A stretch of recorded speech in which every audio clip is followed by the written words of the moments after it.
I think it kind of gives you a wider enterprise mindset when you have an audit, especially an internal audit background. Additionally, I think it also helps you just to kind of contextualize risk, to think about risk in a very conducive and productive way. Because I think sometimes there could be uh, inclination to basically just put place in controls and more controls to reduce risk. But sometimes what that does is it slows down the business.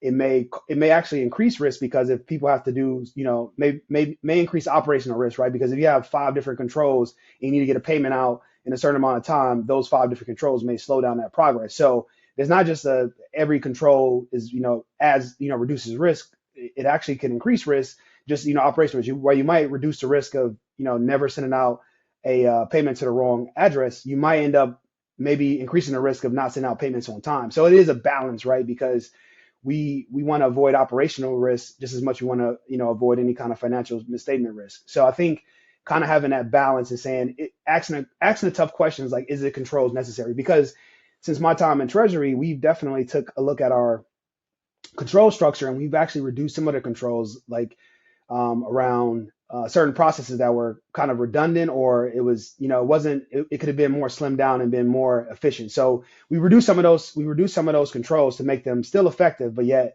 less onerous on the individuals. So for example, we have limits, right? We have limits that we need to adhere to. And so what that means is we normally we would check the limits, internally in our TMS system, but that's more of a detective control, right? Because you record a transaction, it goes to your TMS system, and like, okay, you're within a limit at the end of the day.